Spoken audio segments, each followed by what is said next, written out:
All right. Hello, YouTubers, Facebookers, Twitters. Um, Happy Saturday to you all. It is good to be here.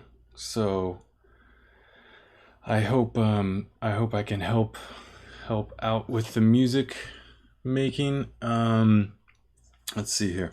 Sorry, I'm kind of spaced out. As always, if you've got any comments or questions or critiques or concerns or carefully crafted conversation, drop it in the live chat, and uh, I would love to talk about that with you. I'm here for you all. I've been doing music for long time. I don't know. 25, 27, 30 years maybe. Been on this planet for 40 years. Hi, Maria. Good to see you. So I am here to help. A lot of this information or experience that I've got, I want to share with you, and it may make your journey a little easier. So don't be shy about reaching out. Yeah, good to see you, Maria. Thank you for the support. You are a constant light, and I appreciate that. Uh, and good to see Anne Marie here too. Thank you for your constant, continual support. I think I'm gonna jump right in it in terms of what we were talking about, connecting what we were talking about last week, which is, which was,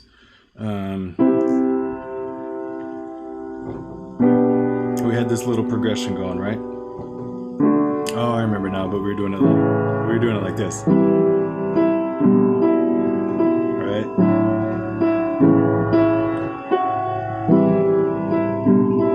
Right.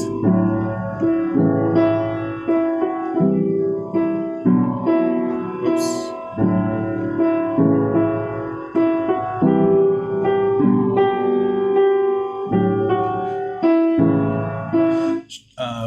Just kind of playing around, getting ourselves a little melody, right?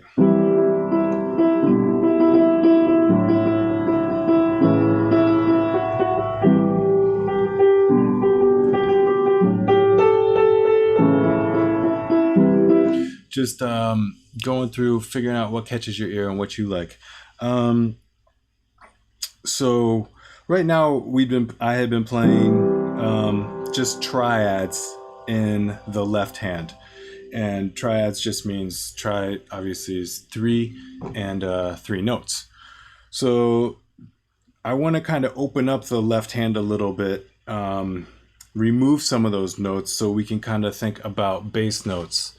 So I'm going to keep that same melodic idea, and I'm going to keep the same structure in the left hand, but I'm going to show what playing different bass notes can do. So right now it was something like, remember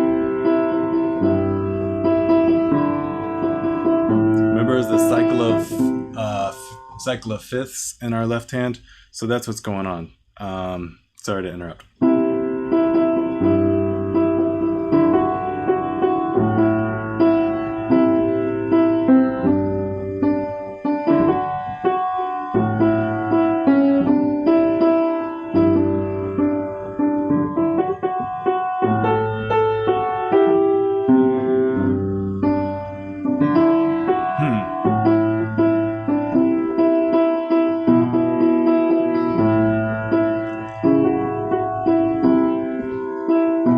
So right here, instead of just playing C to a fifth G to a fifth D to a fifth A, I took some of the harmonic language that we had been using to go from, that's our C major triad right there, right? And there's our G major triad right there. So basically what I'm trying to do is just create some motion with the bass. So I'll put the harmony in the right hand so you can hear the bass in the left. So there's with the quote unquote root notes in the bass, moving in fifths from C to G to D to A, right? C, G, D, A. But this time I'm going to choose other notes that are in the, that's still a G chord, but instead of G being in the bass, I'm using the third of G, which is B. So it gives it a different sound instead of, right? This is a little bit more, not as stable, I would say, not as consonant. Plus it's a cool, like, if you're just constantly going, that's cool. It's got its very own thing happening motion-wise. It's rocking, it's great. But doing something like this, it's just another flavor that you can introduce into your music. So what's happening here is we're going C with the C in the bass.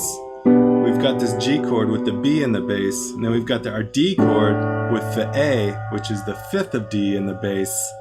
And then we've got a C sharp, which is the third of A in our bass. So I know that that was a mouthful for me. I hope that you caught it. But it's just getting back to creating motion. You know, trying to keep it fluid and dynamic. Oh, skipped the chord. And we've got different ideas that we can do here as well. For example, we could start on the third of our C chord, which would be E, right? And we could go then, I'll drop it down. Then we could go up to G, then we could go up to the fifth, and then we could stay there. And then we could back down to the third. Excuse me. And then we can combine the two.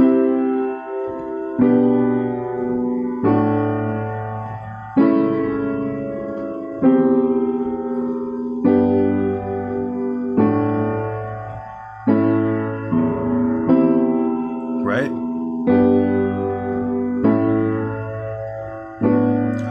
I mixed myself up. So that's just some ideas in terms of getting away from playing the fundamental of our cycle of fifths while we're playing the melody in our left hand. So I'm going to remove all of the extraneous notes and just play a single tone on my left hand and the quote unquote melody in my right hand, which would be. Now we're going to mix it up.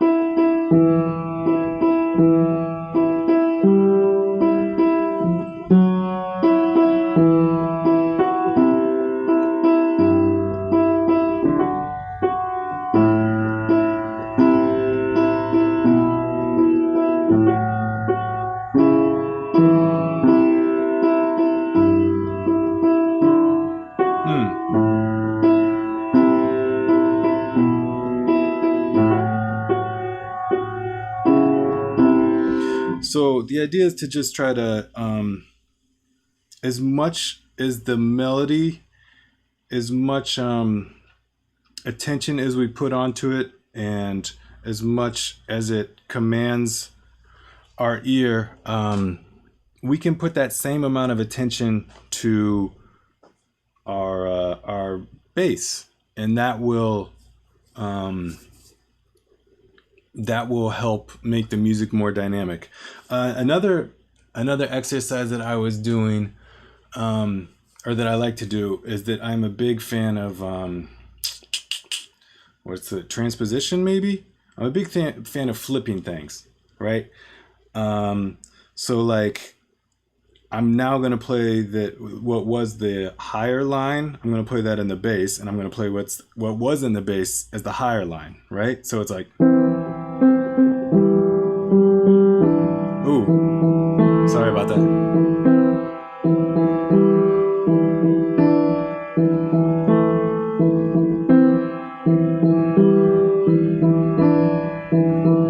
And this kind of gives it like a suspended, unsettled feeling almost. Ah, shoot, sorry. Too much playing and talking, and my piano playing is not there. So like I'm saying, all I did was switch where they were in terms of bass. Right hand became left hand became right hand.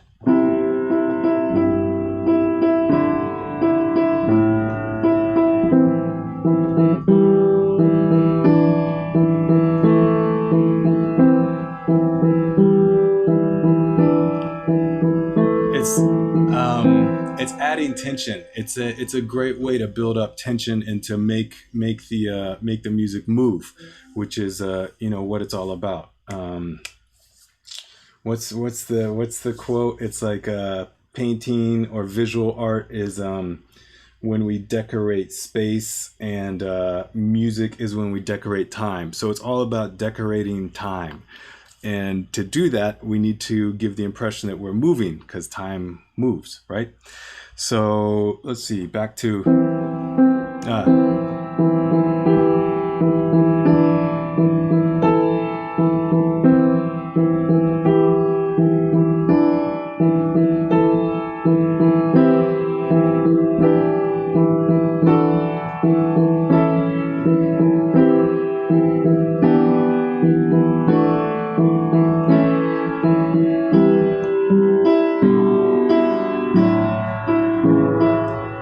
see, it's just natural tension and release. Light and dark, that's what it's about. Actually relaxing with your mistake. Oh man, that's what it's about, right?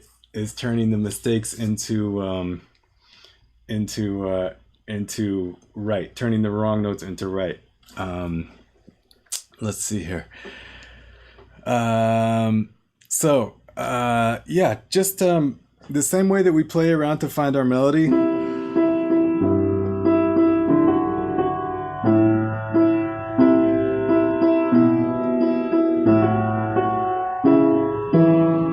Play around to find those other melodies. Play around to find those lower toned melodies. And our ears don't gravitate to them as naturally, or maybe as quickly, because we like to hear what's on top, and especially if it is within our speaking range, so to speak. And sometimes the bass notes get lower than we speak.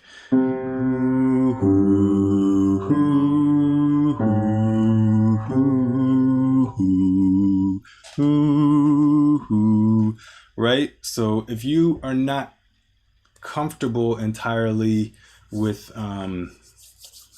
singing and hearing down there, it's going to take a little bit more work. So that's kind of what I had to say about the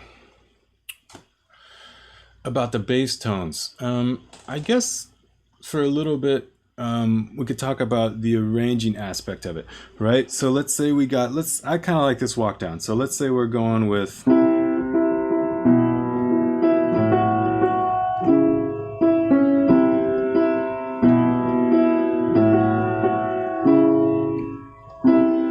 right? To me, that sounds interesting, and it's almost like, it's not an excess of information. Sometimes I think we put an excess of information into our ideas with the hope that it will help strengthen the idea, or maybe provide light in different corners of the idea that may not be there, illuminate parts of it. But I think that this can be equally distracting if it's not done with intention. And by that I mean, I could fill in the other two notes of the left-handed harmony without even thinking about it.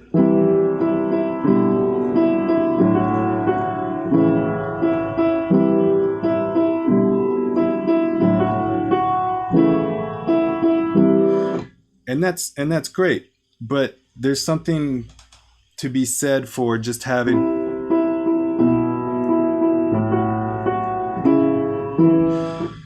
And so then the trick becomes what to leave in and what to leave out, and how do we know that? I think a good thing, we should always be asking ourselves questions. Why am I doing this? Why is this here? And if it's because that's easy for it to be there, we got to get rid of it. If it's because I like how it sounds, keep it.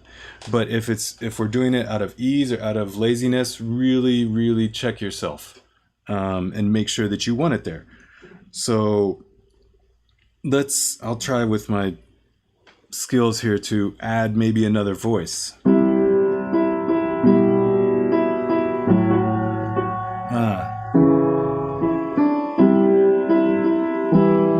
I don't see. I'm confusing myself. Sorry. I guess basically what I'm trying to say is be very, as meticulous as we are about our melody, be that meticulous in determining what our bass note is and any other note that we're going to put in there. All right. So this note, this G adds something because we've got a C in the bass, an E up top. Let's put a G in there. That's going to add some color. All right. It's not repeating a note. It's standing on its own. It's very firm. So let's leave that in there. Can leave it in here again because we got a B in the bass, a G right here, and the E is still in the melody. Now what to do? When we go to F sharp in the melody and A in the bass, do we leave the G in there? No, because it doesn't fit with there's no G in the D chord. So we need to figure out what we're going to do here.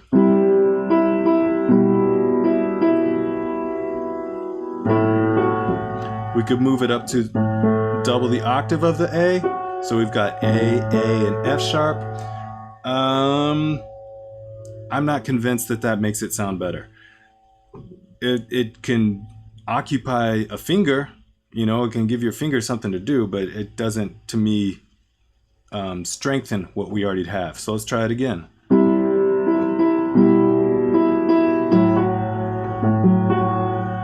That to me is a little bit more colorful. Is it worth? So what I'm doing here is doubling the melody note an octave lower with an F sharp. So I've got A, F sharp, F sharp. Is it worth throwing in this note here? I don't know. That's a personal choice, as all of it is. I kind of like it just maybe take out a harmony note there.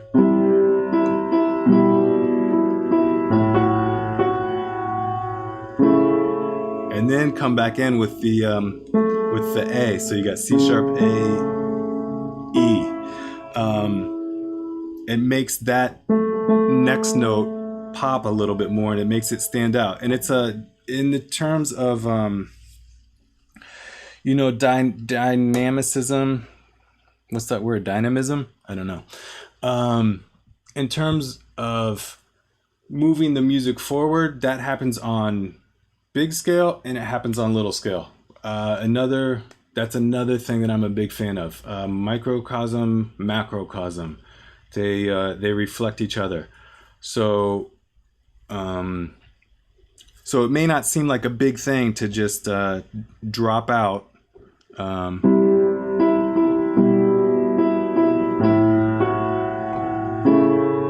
But then when that note comes back in and becomes a triad again, from going from just two notes playing at once to three notes playing at once, it creates its own momentum. Just like it maybe creates a dip. Maybe creates a dip when we take it out. This is the note I'm talking about.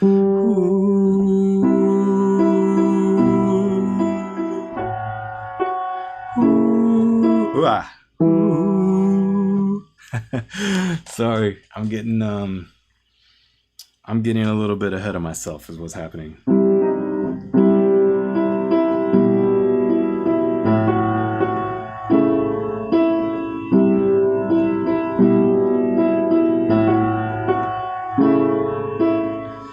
So I hope that makes sense. I got a little excited and ahead of myself, but I hope that makes sense that removing removing one of our notes from the texture to just this two note and then bringing back the third note. I hope that makes sense, that is a form to carry the music forward, because you're adding and removing. You're playing with the time. All right. Sorry if I got a little bit rambly there. Does anyone have any questions at this moment?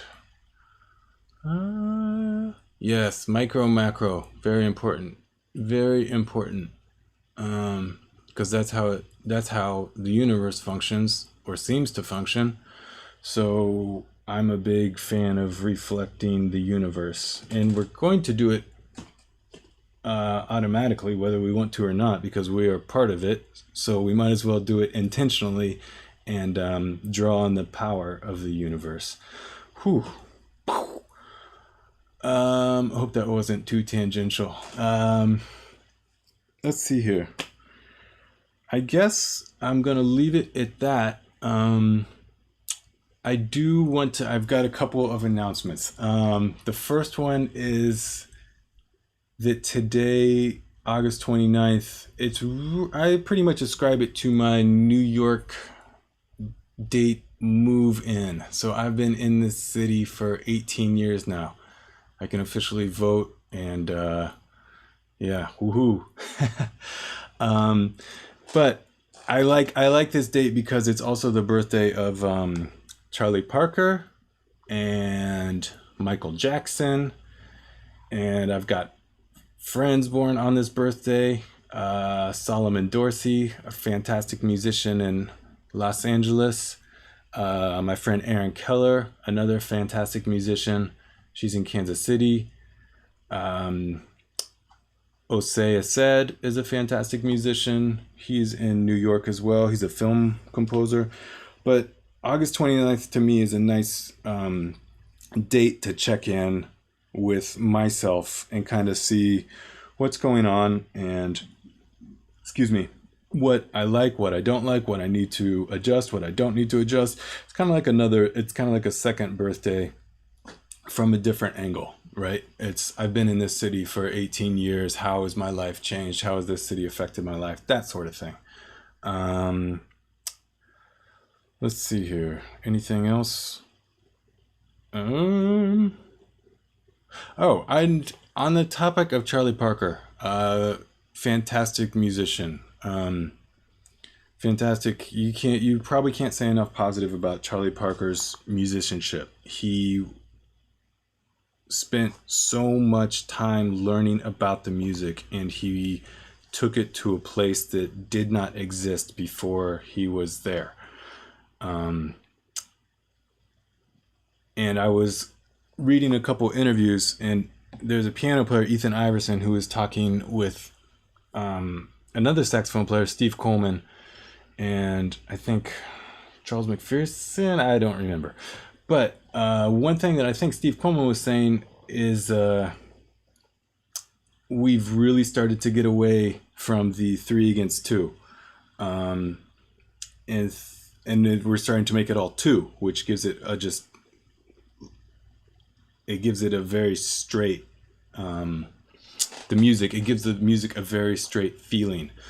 And he was a big proponent of dancing between 3 and 2. And in the past videos, I've talking about the relationship of 3 to 2, and how in our harmonic series, let's say I'm starting on C, this is 1 to 1. The octave of C is 2 to 1, meaning that there's twice as many vibrations as the high note as there are at the low note. And within the harmonic series, the next tone is this G. So this has 3 times as many vibrations as this 2. So this is going.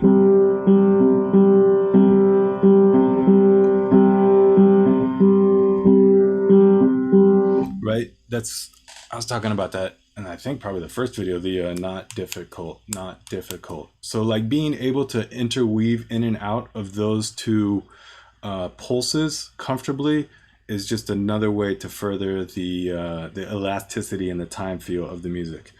I hope that made sense. So let me know if you have any questions in the comments section, and I think that will be it for today. I'll be back here next Saturday, same time, 2 p.m. Eastern time, and I would love to see anybody there. Oh my God, another announcement that I totally forgot to make.